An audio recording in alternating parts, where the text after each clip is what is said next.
తర్వాత ఉగ్రశ్రవసుడు సౌనకాది మునులతో మరలా ఇలా చెప్పసాగాడు. సర్పయాగము అలా అర్ధాంతరంగా ముగిసిపోయింది. జనమేజయుడు యాగానికి విచ్చేసిన ఋత్విక్కులకు బ్రాహ్మణులకు దక్షిణలు సంభావనలు ఇచ్చి సత్కరించాడు.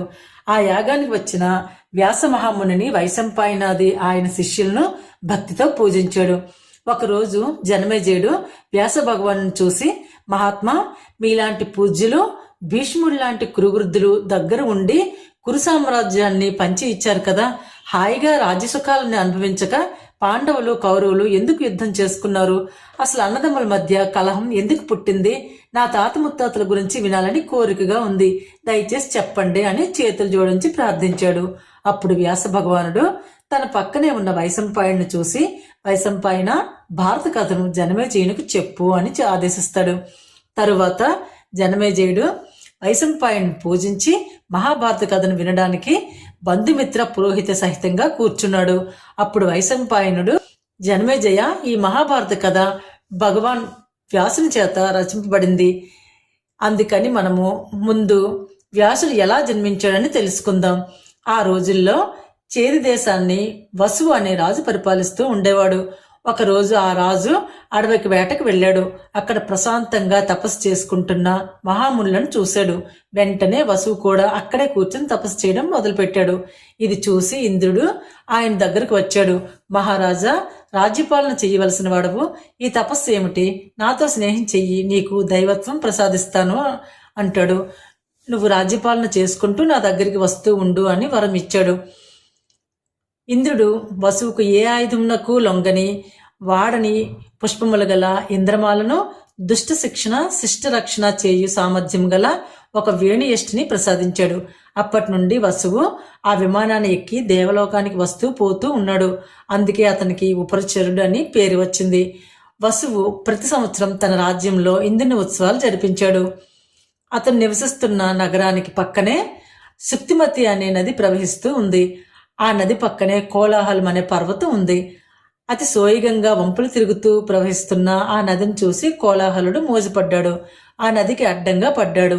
ఒకరోజు అటుగా వస్తున్న వసువు ఇది చూసి తన బలంతో ఆ పర్వతాన్ని పైకి లేపాడు. అప్పటిదాకా సుక్తిమతి నదికి కోలాహల పర్వతానికి సంపర్కం జరగడం వల్ల వారికి గిరిక అనే కుమార్తె, వసుపుతుడు అనే కుమారుడు జన్మించారు. ఆ ఇరువురిని సుక్తిమతి నది వసువుకు కానుకగా ఇచ్చింది. వసువు సంతోషించి గిరికను వివాహమాడాడు. వసుపదుడిని తన రాజ్యానికి సేనాపతిగా నియమించాడు. ఒకరోజు వసువు వేటకు వెళ్ళాడు. అడవిలో ఉండగా వసువుకు అందాల రాశి అయిన తన భార్య గిరికి గుర్తుకు వచ్చింది. ఆమెను తలుచుకుంటూ ఉంటే అతనికి వీర్యం పతనమైంది. వెంటనే వసువు ఆ వీర్యాన్ని ఒక ఆకు దొప్పలో సేకరించాడు. ఆ దొప్పను ఒక డాగకు మెడకు కట్టి తన భార్య గిరికి ఇమ్మన్నాడు. ఆ డాగ ఆ దొప్పను తీసుకుని ఆకాశంలో ఎగురుతూ ఉంటే మరొక డాగ చూసింది. అదేదో తినే పదార్థమని దానిని తీసుకోవడానికి ప్రయత్నించింది. 2 డాగలకు పోట్లాట జరిగింది. ఈ గొడవలో ఆ వీర్యం ఉన్న దొప్ప యమునా నదిలో పడిపోయింది. అద్రిక అనే అప్సరస బ్రహ్మదేవుడి శాపం వల్ల చేపగా మారి యమునా నదిలో ఈత కొడుతూ ఉంది. ఆకుదొప్పలో నుండి జారిన వసువు వీర్యము సరాసరి అప్సరస నోట్లో పడింది. అద్రిక గర్భం దాల్చింది. ఒకరోజు జాలర్లు వేసిన వలలో ఈ అద్రిక పడింది. జాలర్లు చేప రూపంలో ఉన్న అద్రికను కోశారు. అందులో నుండి ఒక ఆడబిడ్డ, ఒక మగబిడ్డను చూశారు. వెంటనే అద్రిక అప్సరసగా మారి దేవలోకం వెళ్ళిపోయింది. ఆ బిడ్డలను జాలర్లు తమ రాజైన దాసరాజుకి ఇచ్చారు. ఆ పిల్లలు పెరిగి పెద్దవాళ్ళయ్యారు. మగబిడ్డ మత్స్యదేశానికి రాజయ్యాడు. ఆడపిల్ల మత్స్యగంధి అనే పేరుతో దాసరాజు ఇంట్లో పెరుగుతూ ఉంది. తండ్రి లేనప్పుడు యమునా నదిలో పడవ నడుపుతూ ఉండేది. ఒకరోజు వశిష్ఠ మహామునికి మనవడు, సుక్తి మహాముని కొడుకు అయిన పరాశర మహాముని యమునా నదిని దాటడానికి వచ్చాడు. పడవలో ఉన్న మత్స్యగంధిని చూశాడు. ఆమెను మోహించాడు. తనతో సంపర్కం జరపవలసిందిగా కోరాడు. ఆమె భయపడింది. కాదు అంటే శాపం పెడతాడేమో అని వణికిపోయింది. మహాత్మా, నేను కన్యను, జాలరి పుత్రికను, ఒళ్ళంతా చేపల వాసన, మీరు తట్టుకోలేరు. నేను నా కన్యత్వమును పోగొట్టుకొనినా మరలా నా తండ్రి మొహం ఎలా చూడగలను అని చెప్పింది. అప్పుడు పరాశరుడు, బాల, నీవు జాలర పుత్రికవు కావు, వసురాజు వీర్యమునకు జన్మించిన దానువు. నీ కన్యాత్వం చెడకుండా నీతో సంగమించదునని తన మహిమతో ఆమె ఒళ్ళంతా 1 యోజన దూరం సుగంధం వెదజల్లేటట్టు చేశాడు. అప్పటి నుండి ఆమె యోజన గంధి అయింది. మహాత్మా, ఇది పట్టపగలు, మనం సంపర్కం జరిపితే అందరూ చూస్తారు అని మరోసారి చాకు చెప్పి తప్పించుకోబోయింది. దానికి పరాశరుడు ఆకాశంలో మేఘాలను ఆవరింపజేసి లోకమంతా చీకటి చేశాడు. ఇంకా ఆమె చేసేది లేక పరాశరుడితో సంపర్కానికి ఒప్పుకుంది. ఫలితంగా ఆ సత్యవతికి వ్యాసుడు జన్మించాడు. పుట్టిన వెంటనే వ్యాసుడు తల్లికి నమస్కరించి, అమ్మా, నేను తపస్సు చేసుకోవడానికి వెళ్తున్నాను, నీకు అవసరం వచ్చినప్పుడు నన్ను తలుచుకో, నేను నీ వద్దకు వస్తాను అని చెప్పి వెళ్ళిపోయాడు. ఆ వ్యాసుడే వేదాలను విభజించాడు, మహాభారత కథను రచించాడు. తరువాత దేవదానవ అంశలతో భీష్ముడు మొదలైన కురురాజులు పుట్టారు అని వైశంపాయనుడు జనమేజయునికి చెప్పగా, జనమేజయుడు, మహాత్మా, దేవతల అంశలతో పుట్టిన వాళ్ళు ఇలా రాజ్యం కోసం యుద్ధం చేసుకోవడం ఏమిటి అని అడిగాడు. దానికి వైశంపాయనుడు మరలా ఇలా చెప్పసాగాడు, జనమేజయ, పరశురాముడు 21 సార్లు క్షత్రియుల మీద యుద్ధం చేసి లోకంలో ఉన్న క్షత్రియులందరినీ చంపేశాడు.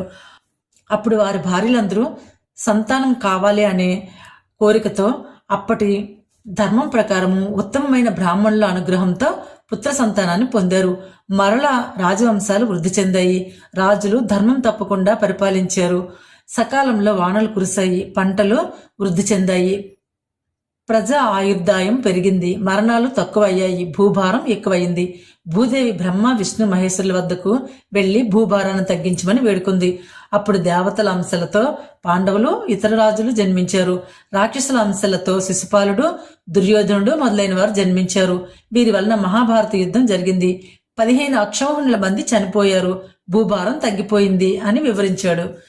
అప్పుడు జనమేజయుడు, మహాత్మా, దేవదానవులు ఈ భూమి మీద ఎలా జన్మించారో వివరంగా చెప్పండి అని అడిగాడు. దానికి వైశంపాయనుడు, జనమేజయ, ఈ సృష్టికి మూలం బ్రహ్మదేవుడు.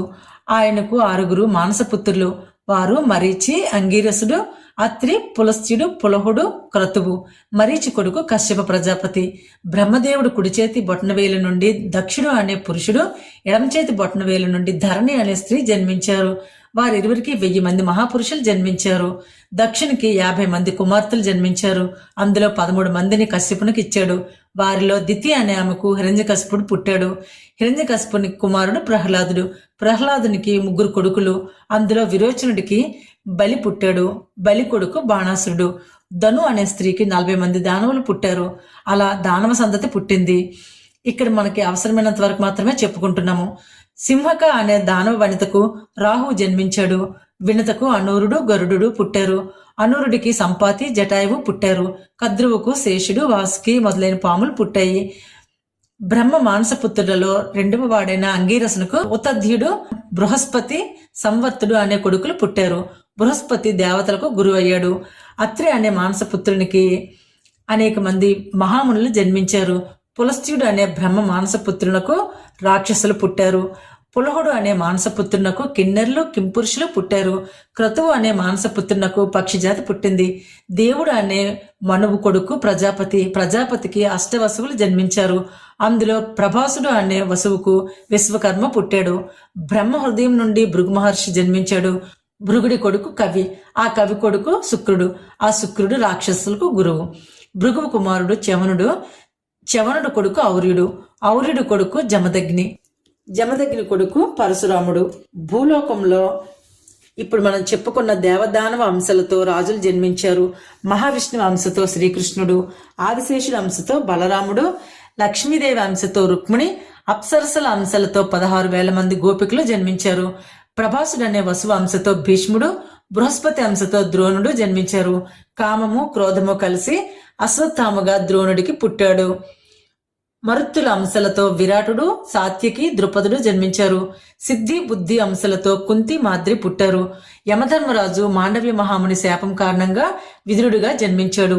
ఏకాదశ రుద్రుల అంశలతో కృపాచార్యుడు, సూర్యుని అంశతో కర్ణుడు జన్మించారు. హంసుడు అనే గంధర్వుడు ధృతరాష్ట్రుడిగా జన్మించాడు. మతి అనే దేవత గాంధారిగా పుట్టింది. కలి అంశతో దుర్యోధనుడు పుట్టాడు. హిరణ్యకశిపుడు శిశుపాలుడిగా పుట్టాడు. సంహ్లాదుడు శల్యుడిగా పుట్టాడు. విప్రచిత్తి అనే దానవుడు జరాసంధుడిగా పుట్టాడు. అశ్వపతి కృతకర్మగా పుట్టాడు. కాలనేమి కంసుడిగా పుట్టాడు. గుహ్యాకుడు శిఖండిగా పుట్టాడు. మద్గుణాంశంతో పాండురాజు పుట్టాడు. యముడి అంశతో ధర్మరాజు, వాయుదేవుడి అంశతో భీముడు, ఇంద్రుడి అంశతో అర్జునుడు, అశ్వినుల అంశతో నకుల సహదేవులు పుట్టారు. స్త్రీ అంశతో ద్రౌపది జన్మించింది. అగ్ని అంశతో దుష్టద్యుమ్నుడు జన్మించాడు. ఇంకా భారత చక్రవర్తుల చరిత్ర సవివరంగా చెప్తాను విను అని జనమేజయుడికి వైశంపాయనుడు చెప్తున్నాడు. దక్షుడు కుమార్తె అదితి, ఆమె భర్త కశ్యపుడు, వారి కుమారుడు వివస్వంతుడు, వివస్వంతుడి కుమారుడు వైవస్వత మనువు. వైవస్వత మనువుకు ఈ మానవలోకంలోని 4 వర్ణాలు బ్రాహ్మణ, క్షత్రియ, వైశ్య, శూద్రులు జన్మించారు. చంద్రుడి కొడుకు బుధుడు. బుధుడి కుమారుడు పురూరవ చక్రవర్తి. కానీ ఆ చక్రవర్తి ధనాసపరుడు, బ్రాహ్మణుల ధనాన్ని అపహరించాడు.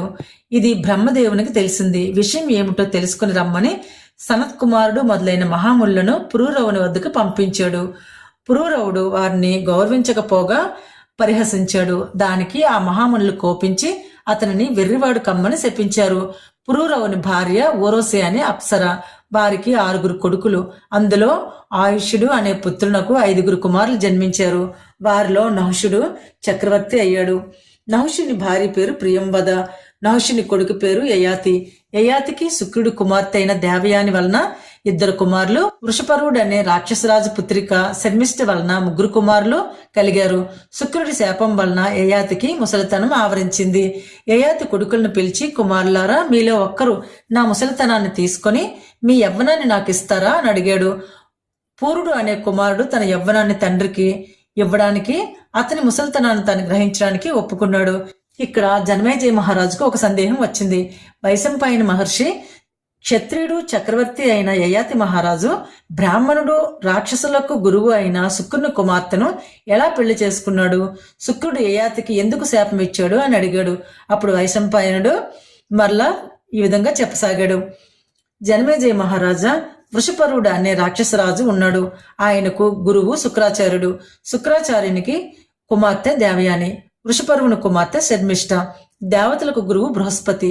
బృహస్పతి కుమారుడు కచుడు. శుక్రాచార్యునికి మృత సంజీవన విద్య తెలుసు.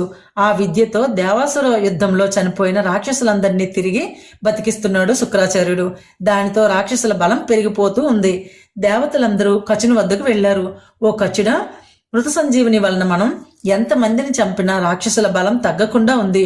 అందువలన నువ్వు శుక్రాచార్యుని వద్దకు వెళ్లి ఆ మృత సంజీవని విద్యను తెలుసుకొని రావాలి. దానికి ఒకే మార్గం ఉంది. శుక్రాచార్యునకు తన కుమార్తె దేవయాని అంటే ఎంతో ప్రేమ. ఆమె కోసం ఏమైనా చేస్తాడు. నువ్వు ముందు ఆమె అభిమానాన్ని పొంది దాని ద్వారా ఆ మృత సంజీవని విద్యను శుక్రుని వల్ల గ్రహించాలి అని చెప్తారు. దానికి కచుడు సరే అంటాడు. దేవతల కోరిక మేరకు శుక్రుని వద్దకు వెళ్ళాడు. శుక్రాచార్యుని చూసి నమస్కరించాడు. మహాత్మా, నేను దేవగురువు బృహస్పతి పుత్రుడను. నా పేరు కచుడు. నేను తమ వద్ద విద్య అభ్యసించడానికి వచ్చాను అంటాడు. దానికి శుక్రుడు సంతోషించాడు. తన శిష్యుడిగా చేర్చుకున్నాడు. ఇది మిగిలిన రాక్షసులకు నచ్చలేదు. వారు ఎలాగైనా కచునికి అపకారం తలపెట్టాలని నిశ్చయించుకున్నారు. కచుడు మాత్రము గురువుగారు చెప్పిన పనులన్నీ శ్రద్ధగా చేస్తున్నాడు.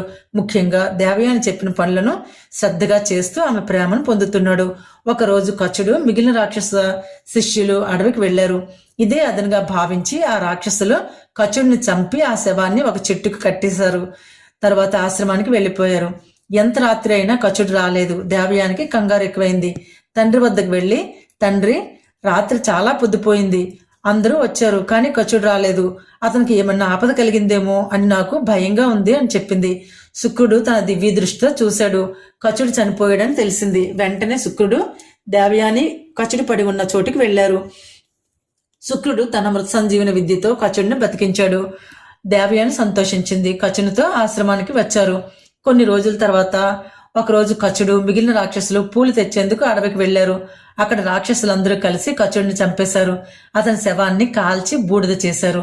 ఆ బూడిదను మద్యంలో కలిపి ఆ మద్యాన్ని గురువుగారు శుక్రుడికి ఇచ్చారు. ఇది తెలియక శుక్రుడు ఆ మద్యాన్ని సేవించాడు. రాత్రి పొద్దుపోయింది. కచుడు రాలేదు. మరలా రాక్షసులు చంపేశారేమో అని దేవయానికి అనుమానం కలిగింది. తండ్రి వద్దకు వెళ్లి ఏడుస్తూ ఉంది. అప్పటికే శుక్రుడు మద్యం మత్తులో ఉన్నాడు. పోనీలే అమ్మ, బతికి ఉంటే వస్తాడు, చస్తే ఉత్తమ లోకాలకు పోతాడు, ఎందుకు ఏడుస్తావు అని అన్నాడు. దానికి దేవయాని, తండ్రి, అంగీరసుని మనుమడు బృహస్పతి పుత్రుడు అయిన కచుడు రాక్షసుల చేత చస్తే ఏడవకుండా ఎలా ఉండమంటావు? కచుడు ఇంటికి వస్తే గాని నేను ఆహారం నీళ్లు ముట్టను అని ఏడుస్తూ కూర్చుంది. కూతురి ఏడుపు చూసి శుక్రుడు చలించిపోయాడు. తన దివ్య దృష్టితో చూశాడు. కచుడు ఎక్కడా కనపడలేదు. చూడగా చూడగా బూడిద రూపంలో మద్యంతో కలిసి తన కడుపులోనే ఉన్న కచుడిని చూశాడు. అప్పుడు తెలిసింది రాక్షసులు కచుడిని చంపి బూడిద చేసి మద్యంలో కలిపి తనతో తాగించారని. చాలా బాధపడ్డాడు. ఆహా, మద్యం ఎన్ని అనర్థాలు కలిగిస్తుంది. అందువల్ల నేటి నుండి బ్రాహ్మణులు గాని ఇతరులు గాని మద్యపానం చేస్తే వారికి పాపం చుట్టుకుంటుంది, నరకానికి పోతారని శాపం పెట్టాడు. వెంటనే తన మృత సంజీవిని విద్యతో తన పొట్టలో ఉన్న కచుడిని బతికించాడు. అప్పుడు పొట్టలో నుండి కచుడు, మహాత్మా, మీ దయ వల్ల నేను బతికాను, కానీ నేను ఎలా బయటికి రావాలి అని అడుగుతాడు. శుక్రుడు ఆలోచనలో పడ్డాడు. కచుడు తన పొట్ట చీల్చుకొని బయటికి వస్తే తను చచ్చిపోతాడు. మరలా తను బతకాలంటే కచునికి మృత సంజీవిని విద్య రావాలి. అందుకని తన పొట్టలో ఉన్న కచునికి మృత సంజీవిని విద్య ఉపదేశించాడు. వెంటనే కచుడు గురువుగారైన శుక్రుని పొట్ట చీల్చుకొని బయటికి వచ్చాడు. శుక్రుడు చనిపోయాడు. కచుడు మృత సంజీవని విద్య చేత శుక్రుని బ్రతికించాడు. ఆ విధంగా కచుడు శుక్రుని వలన మృత సంజీవని విద్యను సంపాదించాడు. కొంతకాలం గడిచింది. వచ్చిన పని అయిపోయింది కాబట్టి ఇంకా తను వెళ్ళిపోతానన్నాడు కచుడు. శుక్రుడు సరే అంటాడు. కానీ దేవయాని మాత్రం ఒప్పుకోదు. కచుడు వెళ్ళిపోతాడు అనే మాట విని ఏడ్చింది. కచుని చూసి, నీకు పెళ్లి కాలేదు, నాకు పెళ్లి కాలేదు, నేను నిన్ను ప్రేమించాను. నా తండ్రి వలన నువ్వు మృత సంజీవిని విద్య స్వీకరించావు. ఆయన కుమార్తెనైనా నన్ను కూడా స్వీకరించు అని అడిగింది. దానికి కచుడు, అమ్మ దేవయాని, నీ తండ్రి నాకు గురువు అనగా నాకు పితృ సమానుడు. ఆయన పుత్రికవు నువ్వు, నాకు సోదరి సమానురాలువు. ఇది ధర్మం. అందువలన నన్ను పెళ్లి చేసుకోమనడం నీకు తగదు అని అన్నాడు. దానికి దేవయాని కోపించి, అట్లయినా నా తండ్రి వలన నువ్వు పొందిన మృత సంజీవిని విద్య నీకు పని చేయదని శాపమిచ్చింది. కచుడు దేవయానితో, సోదరి, మృత సంజీవిని నాకు పని చేయకపోయినా నేను మరొకరికి ఉపదేశిస్తే వాళ్ళకు పని చేస్తుంది కదా. కానీ నీకు నేను ప్రతిశాపం ఇస్తున్నాను. నువ్వు ధర్మం తప్పి నన్ను పెళ్లాడమని కోరావు కాబట్టి నీకు బ్రాహ్మణుడితో వివాహం కాదు అని శాపం ఇచ్చాడు. తర్వాత కచుడు దేవలోకం వెళ్ళిపోయాడు. కచుడు దేవతల నివాసమైన స్వర్గానికి వెళ్ళి దేవతలకు సంజీవిని విద్య ఉపదేశించి మేలు చేస్తూ ఉన్నాడు.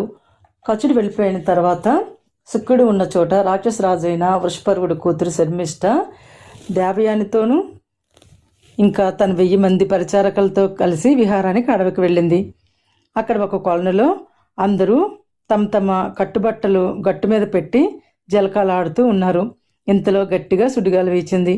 ఆ గాలికి గట్టు మీద పెట్టిన బట్టలన్నీ కలిసిపోయాయి. తర్వాత శర్మిష్ట, దేవయాని, మిగిలిన పరిచారకులు కొలనులో నుండి బయటికి వచ్చారు. బట్టలన్నీ కలిసిపోవడంతో దేవయాని బట్టలు శర్మిష్ట వేసుకుంది. కానీ శర్మిష్ట బట్టలు మాత్రం దేవయాని వేసుకోలేదు. నేను నీ తండ్రికి గురువుగారైన శుక్రుని కూతుర్ని, బ్రాహ్మణ కులంలో పుట్టిన కన్యను. నువ్వు విడిచిన మలిన వస్త్రాలను నేను వేసుకుంటానా అని అడిగింది. దానికి శర్మిష్ట కోపం వచ్చింది. నీ తండ్రి నా తండ్రిని సేవిస్తూ ఆశీర్వదిస్తూ బతికే ఒక బ్రాహ్మణుడు, ఆ బ్రాహ్మణుడు కూతురు నువ్వు గొప్పదానివా? నువ్వు విడిచిన వస్త్రం నేను కట్టుకోగలేనిది నేను విడిచిన వస్త్రం నువ్వు కట్టుకోవా అని నిందించి దేవయానిని ఒక పాడుబడ్డ నూతిలో తోసింది. తర్వాత తన పరిచారకులతో వెళ్ళిపోయింది. యయాతి మహారాజు అదే అడవికి వేటకు వచ్చాడు. నీటి కోసం ఆ బావి దగ్గరికి వచ్చాడు. బావిలో ఏడుస్తూ ఉన్న దేవయానిని చూశాడు. తన చేతిని అందించి పైకి లాగాడు. దేవయాని పైకి వచ్చింది. వనిత, నువ్వెవరు? ఈ నూతిలో ఎందుకు పడ్డావు అని అడిగాడు. దానికి దేవయాని, మహారాజా, నా పేరు దేవయాని, రాక్షస గురువైన శుక్రాచార్యుల వారి పుత్రికను. ప్రమాదవశాత్తు ఈ బావిలో పడ్డాను. నీ దయ వలన నీ చెయ్యి పట్టుకొని పైకి వచ్చాను అని బదులు చెప్పింది. తర్వాత యయాతి తన నగరానికి వెళ్ళిపోయాడు. ఇంతలో దేవయాని పరిచారిక గూర్నిక దేవయానిని వెతుకుతూ అక్కడికి వచ్చింది. దేవయాని పరిచారికతో, నేను వృషపర్వుడి నగరానికి రాను. నువ్వు వెళ్ళి నా తండ్రితో నాకు శర్మిష్ట చేసిన అవమానం గురించి చెప్పు అని పంపింది. ఈ విషయం తెలిసిన శుక్రాచార్యుడు వెంటనే దేవయాని ఉన్న చోటకు వచ్చాడు. అమ్మ దేవయాని, నీకు కోపం తగదు. ఎన్నో యజ్ఞాలు యాగాలు చేసిన వారి కంటే కోపం లేనివాడే గొప్పవాడు. ఇతరులు మన మీద కోపించినా అవమానించినా దానిని మనసులో పెట్టుకోకుండా స్నేహంగా ఉండటమే పరమధర్మం. కాబట్టి కోపం బుద్ధిమంతులకు తగదు. శర్మిష్ట నీకంటే వయసులో చిన్నది, దానితో నీకేంటి? రామ్మ ఇంటికి పోదంటాడు శుక్రుడు. శుక్రుడు ఎంత చెప్పినా దేవయాని ఒప్పుకోదు. నాకు అవమానం జరిగిన చోట నేను ఉండను, వేరే ఎక్కడికన్నా వెళ్తాను అని తండ్రితో చెప్పింది. అమ్మ, నువ్వు లేకుండా నేను కూడా ఈ నగరంలో ఉండలేను. నేను కూడా నీ వెంటే ఉంటాను అంటాడు శుక్రుడు. ఇంతలో ఈ విషయాలన్నీ తెలుసుకున్న వృషపర్వుడు వెంటనే శుక్రాచార్యులు దేవయాని దగ్గరకు వచ్చాడు. గురుదేవ, నీ దయచేతనే కదా మా రాక్షస జాతి అంతా బతుకుతున్నది, లేకపోతే మేమందరం మరణించవలసిన వారమే కదా. అందుకని ఈ రాజ్యము, ఈ సంపదలు మీవి, మీకు ఏం కావాలో అడగండి అని ప్రాధేయపడ్డాడు. శుక్రుడు దేవయాని మొహం చూశాడు. దేవయాని వృషపర్వునితో, నీ కూతురు శర్మిష్ట, ఆమె 1000 మంది పరిచారకులు ఈ రోజు నుండి నాకు పరిచారకులుగా కావాలి అని చెప్పింది. వృషపర్వుడు దానికి ఒప్పుకున్నాడు. వెంటనే తన కూతురు శర్మిష్టను, ఆమె 1000 మంది పరిచారకులను దేవయానికి పరిచారకులుగా నియమించాడు. అప్పటి నుండి చక్రవర్తి కూతురు శర్మిష్ట శుక్రుని కూతురైన దేవయానిని సేవిస్తూ ఉంది. ఒకరోజు దేవయాని శర్మిష్ట ఇంకా మిగిలిన పరిచారకులతో కలిసి అదే వనానికి విహారానికి వెళ్ళింది. మరలా యయాతి మహారాజు అదే వనానికి వేటకు వచ్చాడు. వీరందరినీ చూశాడు. దేవయానితో, ఇదివరకు నేను నిన్ను చూశాను, వీరందరూ ఎవరు అని అడిగాడు. దేవయాని, మహారాజా, నేనెవరో మీకు తెలుసు. ఈమె పేరు శర్మిష్ట, వృషపర్వ చక్రవర్తి కూతురు, నా దాసి, ఎప్పుడూ నన్ను సేవిస్తూ ఉంటుంది. మిగిలిన వారందరూ నా పరిచారకులు. రాజా, నేను నూతిలో పడ్డప్పుడు నువ్వు నీ చేతిని నాకు అందించి నన్ను బయటికి లాగావు. అప్పుడే మనకు పాణిగ్రహణమైనది. అందుకని నువ్వు నన్ను వివాహమాడు. ఈ శర్మిష్ఠతో సహా 1000 మంది పరిచారకులతో నిన్ను సేవిస్తూ ఉంటాను అని చెప్పింది. దానికి యయాతి, బాల, ఇది ధర్మం కాదు. బ్రాహ్మణులు క్షత్రియ కన్యను వివాహం ఆడవచ్చు, కానీ క్షత్రియుడు బ్రాహ్మణ కన్యను వివాహం ఆడరాదు. ఇది ధర్మ విరుద్ధము. రాజునైన నేనే అధర్మం చేస్తే మిగిలిన వారు కూడా ధర్మం తప్పరా? అందుకని ఈ వివాహము జరగదు అన్నాడు. యయాతి మహారాజా, నా తండ్రి శుక్రాచార్యుడు లోకానికి ధర్మాధర్మ నిర్ణయములు చేసేవాడు. ఆయన చెప్తే ఒప్పుకుంటారా అని దేవయాని అడిగింది.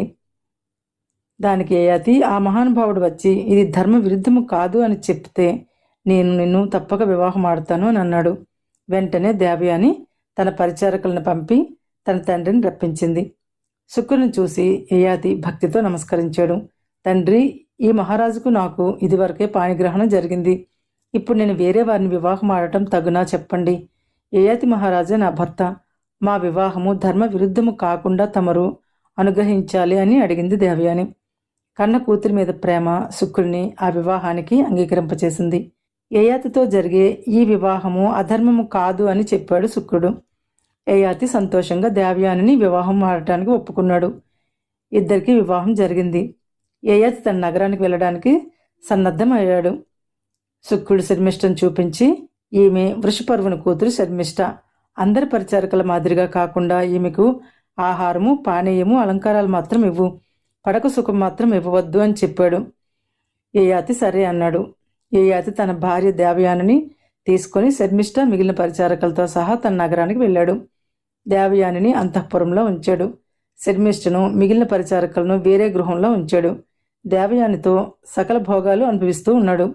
దేవయానికి యయాతికి యదువు, తుర్వసులు అనే కొడుకులు పుట్టారు. భర్తతోనూ కొడుకులతోనూ దేవయాని సుఖంగా కాలం గడుపుతూ ఉంది.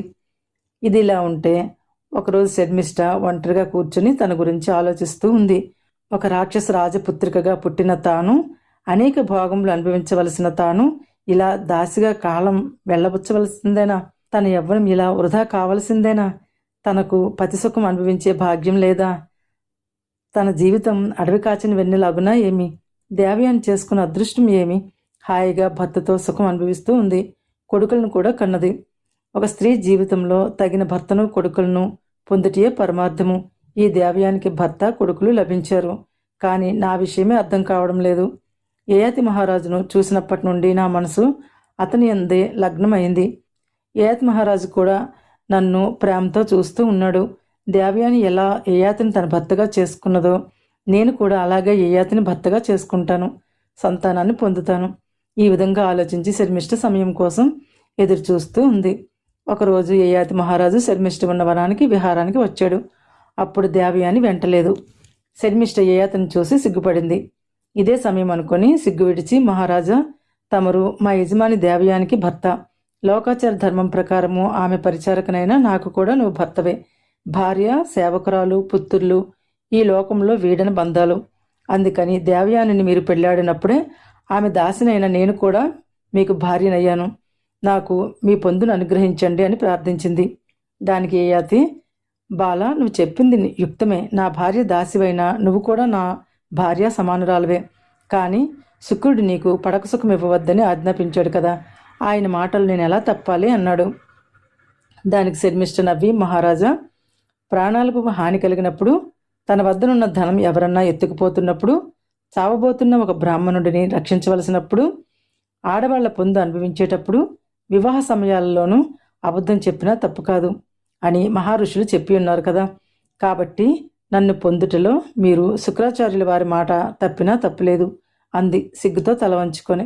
ఆమె మాటలకు యయాతి అంగీకరించాడు. వారు ఇరువురి సమాగమానికి ఫలంగా శర్మిష్ఠ గర్భం ధరించింది. ఒక కొడుకును కన్నది. ఇది దేవయానికి తెలిసింది. దేవయాని శర్మిష్ఠ దగ్గరికి వచ్చి, శర్మిష్ఠ, నువ్వు శీలవంతురాలువు. పెళ్లి కాకుండా భర్త లేకుండా నీకు కొడుకు ఎలా పుట్టాడో అని అడిగింది. దానికి శర్మిష్ఠ మరో అబద్ధం చెప్పింది. దేవయాని నాకు ఒక మునీశ్వరుడు అనుగ్రహించి పుత్రుడిని ప్రసాదించాడు అని చెప్పింది. దేవయాని ఆమె మాటలు నమ్మింది.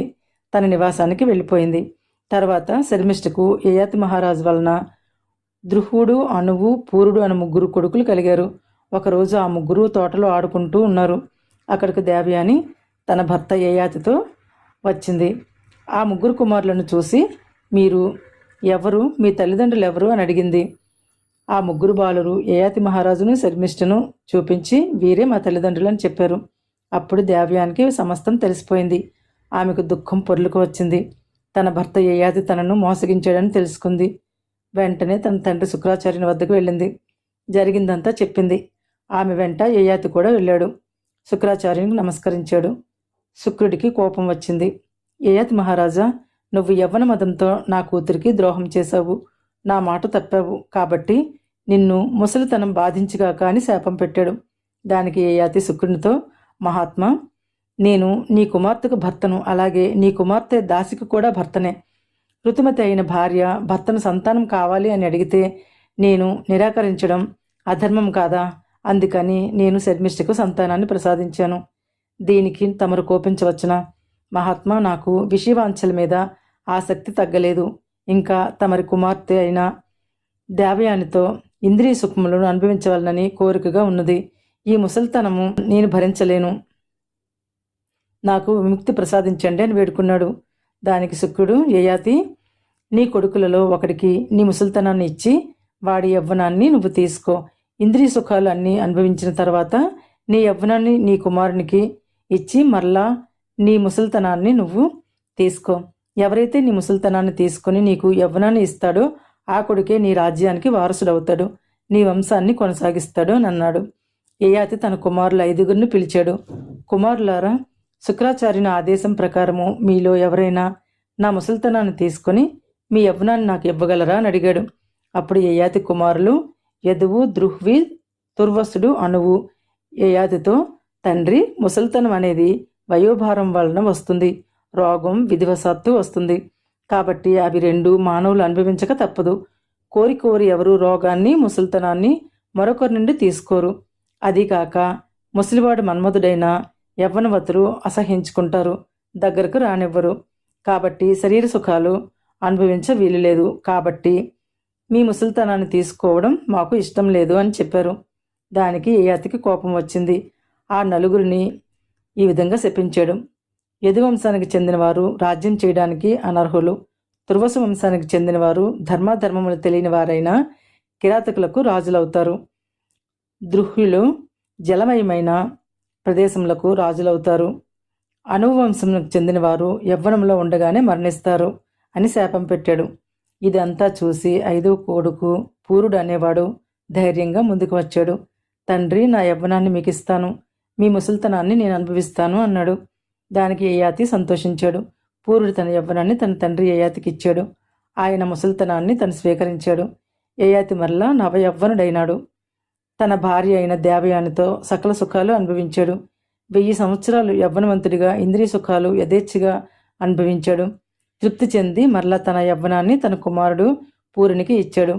తన ముసలితనాన్ని తాను తిరిగి స్వీకరించాడు. శుక్రాచార్యుని ఆదేశం ప్రకారము పూరుని తన సామ్రాజ్యానికి చక్రవర్తిని చేశాడు. కానీ పురజనులకు ఇది నచ్చలేదు. పెద్దవాడైన యదువు ఉండగా ఆఖరివాడు, పైగా దాసీపుత్రుడైన పూరుడికి రాజ్యాధికారం ఎలా వస్తుందని యయాతిని అడిగారు. పురజనులారా, యదువు నా పెద్ద కుమారుడే, కానీ తండ్రి మాట వినలేదు, గర్వంగా ప్రవర్తించాడు. తండ్రి మాట విననివాడు తండ్రి ఆస్తికి వారసుడు ఎలా అవుతాడు?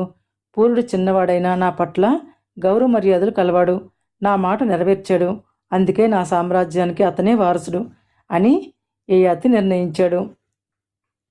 తరువాత యయాతి తపోవనానికి వెళ్ళాడు. 1000 సంవత్సరాలు తపస్సు చేశాడు. దేవలోకం నుండి వచ్చిన విమానంలో బ్రహ్మలోకానికి వెళ్ళాడు. అక్కడ కొన్ని కల్పములు గడిపి ఇంద్రలోకానికి వెళ్ళాడు. ఇంద్రుడు యయాతిని సాదరంగా ఆహ్వానించాడు, మర్యాదలు చేశాడు. ఇంద్రుడు యయాతితో, యయాతి మహారాజా, నువ్వు నీ కుమారుడు యొక్క యవ్వనాన్ని గ్రహించి అతనికి రాజ్యభారాన్ని అప్పగించేటప్పుడు నువ్వు అతనికి ఏమేమి నీతులు బోధించావు అని అడిగారు. దానికి యయాతి, మహేంద్ర, ఎప్పుడూ మంచి వాళ్ళతో స్నేహం చెయ్యాలని, వారితోనే మాట్లాడాలి, ఒకరికి ఇవ్వాలే కానీ మరొకరి నుండి ఏమీ తీసుకోకూడదని, అందరినీ తృప్తిగా ఉండేటట్టు చూడాలి అని, ఎప్పుడు ఎదుటివారికి సంతోషం కలిగించే విధంగా నిజమే మాట్లాడాలని, ఎదుటివారి మీద దయ కలిగి ఉండాలని, గర్వము, కోపము, లోభము మొదలైనవి దగ్గరికి రానివ్వకూడదు అని చెప్పాను అని అన్నాడు. దానికి ఇంద్రుడు సంతోషించాడు. కానీ యయాతిని పరీక్షించదలిచి, యయాతి మహారాజా, నువ్వు ఏం తపస్సు చేశావు? స్వర్గలోక భోగాలు అనుభవిస్తూ ఉన్నావు, నీ తపస్సు చాలా గొప్పదని అన్నాడు. అప్పుడు యయాతిలో కొంచెం గర్వం తలెత్తింది. ఇంద్రుడి లాంటివాడు తనను పొగుడుతున్నాడు కదా అని గర్వంగా తలిచాడు. అవును మహేంద్ర, ఈ లోకంలో మానవులు కానీ దేవతలు కానీ మహామునులు కానీ చేసిన ఏ తపస్సు అయినా నేను చేసిన తపస్సుకు సమానం కాదు అని గర్వంగా పలికాడు. అప్పుడు ఇంద్రుడు అతనితో, యయాతి, నీలో గర్వం ఇంకా నశించలేదు. ఈ మాటతో నీ పుణ్యం హరించిపోయింది. నువ్వు స్వర్గలోకంలో ఉండటానికి అర్హుడవు కావు, మానవలోకానికి వెళ్ళు అని చెప్పాడు. దానికి యయాతి, మహేంద్ర, నేను మానవలోకానికి వెళ్ళలేను, నక్షత్రలోకానికి వెళ్తాను అని అన్నాడు. దానికి ఇంద్రుడు సమ్మతించాడు. యయాతి నక్షత్రలోకానికి వెళ్ళాడు. అక్కడ యయాతి కూతురు కొడుకులు, అష్టకుడు మొదలైన వారు ఉన్నారు. వారు యయాతిని కలుసుకున్నారు. మీరెవరు, ఇక్కడికి ఎందుకు వచ్చారు అని అడిగారు. దానికి యయాతి, నేను నహుషుడి కుమారుడను, యయాతి మహారాజును. నేను చేసిన పుణ్యఫలం వలన బ్రహ్మలోకము దేవలోకము దర్శించి ఇప్పుడు ఇక్కడికి వచ్చాను అని అన్నాడు. అప్పుడు అష్టకుడు మొదలైన వారు అతనిని తమ తల్లికి తండ్రిగా గుర్తించారు. అతని నుండి జీవుల పిండోత్పత్తి మిగిలిన విషయాలు తెలుసుకోవాలని అనుకున్నారు. వారికి యయాతి ఇలా చెప్పసాగాడు. అన్ని జీవుల యందు దయ కలిగి ఉండటము, ఎప్పుడూ నిజం పలకడము, వీటిని మించిన ధర్మం మరొకటి లేదు. ఇతరులను బాధించడం అధర్మం. ఇంకా యయాతి ఇలా చెప్పసాగాడు. స్త్రీ గర్భంలో ఋతుకాలమందు రజస్సు ఉద్భవిస్తుంది. అది పురుషుడి రేతస్సుతో చేరి పిండంగా మారుతుంది. ఆ పిండము శబ్దము, స్పర్శ మొదలైన 5 తన్మాత్రలు ఒక రూపం పొందుతుంది. 9 నెలలు గర్భంలో ఉండి ఈ లోకంలోకి ప్రవేశిస్తుంది. పుట్టిన తరువాత కంటితో చూస్తూ, చెవులతో వింటూ, నోటితో మాట్లాడుతూ, ముక్కుతో వాసన పీలుస్తూ, నోటితో ఆహారాన్ని స్వీకరిస్తూ, మంచి పనులు చెడ్డ పనులు చేస్తూ ఉంటారు. చేసిన పుణ్యం ఎక్కువైతే మరు జన్మలో మంచి గర్భములలో జన్మిస్తారు, ఆఖరకు మోక్షం పొందుతారు. పాపం చేసిన వాళ్ళు పశువులుగాను పక్షులుగాను జన్మించి తమ పాపాలు అనుభవిస్తారు. నిత్యం గురువుల సేవ చేస్తూ, యజ్ఞయాగాలు చేస్తూ, ఇతరుల నుండి ఏమీ తీసుకోకుండా తమకు ఉన్నదాన్ని దానం చేస్తూ ఉండేవాళ్ళు మంచివాళ్ళు. గర్వంతోనూ ఆడంబరంతోనూ చేసే పనులు కానీ యజ్ఞయాగాలు కానీ మంచివి కావు అని చెప్పాడు యయాతి. తర్వాత అష్టకుడు మొదలైన వారు యయాతితో, యయాతి మహారాజా, మేము ఇక్కడే ఉండాలా లేక మాకు పుణ్యలోకాలు ఉన్నాయా అని అడిగారు. దానికి యయాతి, మీకు తప్పకుండా పుణ్యలోకాలు ఉన్నాయి అని అన్నారు. యయాతి మనుమలు పుణ్యం చేసుకున్నారు కాబట్టి పుణ్యలోకాలకు వెళ్ళారు. వారితో ఉన్న యయాతికి వారి సాంగత్యం వలన పుణ్యలోకాలు లభించాయి. అందరూ కలిసి పుణ్యలోకాలకు వెళ్ళారు.